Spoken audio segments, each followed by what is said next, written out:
నల్గొండ జిల్లా కేంద్రంలో ప్రతీక్ ఫౌండేషన్ సౌజన్యంతో ఆధునీకరించిన భవిత కేంద్రాన్ని మోడల్ కేంద్రంగా తీర్చిదిద్దాలని రాష్ట్ర రోడ్లు, భవనాలు, సినిమాటోగ్రఫీ శాఖల మంత్రి కోమటిరెడ్డి వెంకటరెడ్డి తెలిపారు.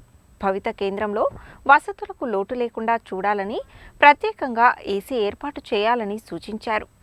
గురువారం ఆయన నల్గొండ ఎంపీడీఓ కార్యాలయ ఆవరణలో ఆధునీకరించిన భవిత కేంద్రాన్ని ప్రారంభించారు.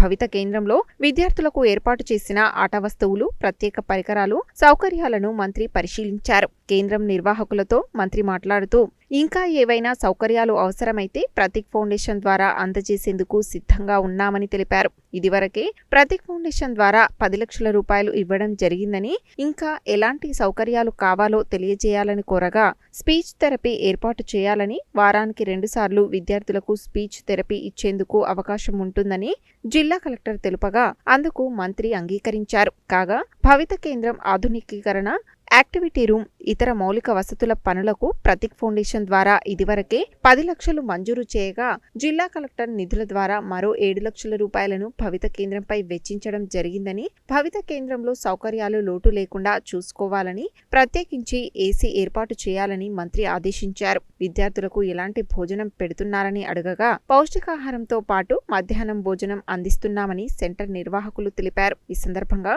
మంత్రి పిల్లలకు చాక్లెట్లను పంపిణీ చేశారు. అంతకుముందు తన క్యాంపు కార్యాలయంలో మంత్రి కోమటిరెడ్డి వెంకటరెడ్డి ప్రజల నుండి వినతులు స్వీకరించారు. అనంతరం నల్గొండ మాజీ municipal vice chairman Appakuni Ramesh Goud పుట్టినరోజు వేడుకల్లో పాల్గొని ఆయనచే కేక్ కట్ చేయించి శుభాకాంక్షలు తెలిపారు. అనంతరం ఆధునీకరించిన భవిత కేంద్రాన్ని ప్రారంభించిన అనంతరం నల్గొండ మండలం అప్పాచిపేట గ్రామం నుండి మిర్లోని కూడెం వరకు ₹1 కోటి CRR నిధులతో నిర్మించనున్న బీటీ రోడ్డు పనులకు శంకుస్థాపన చేశారు. అనంతరం బ్రాహ్మణవెల్లంల గ్రామంలో బ్రాహ్మణవెల్లంల రిజర్వాయర్ను తనిఖీ చేశారు. మిర్యాలగూడ శాసనసభ్యులు బత్తుల లక్ష్మారెడ్డి, ఎమ్మెల్సీ శంకర్ నాయక్, జిల్లా కలెక్టర్ ఇలా త్రిపాఠి, ఎస్పీ శరత్చంద్ర పవార్, అదనపు collector G Srinivas, sub collector Narayana Amit, DEO Bhikshapathi, Panchayati Raj EE Giridhar, DE Ramesh, MEO Arundhati, మాజీ మున్సిపల్ చైర్మన్ బుర్రి శ్రీనివాస్ రెడ్డి, గుమ్ముల మోహన్ రెడ్డి, మాజీ జెడ్పీటీసీ లక్ష్మయ్య తదితరులు ఉన్నారు.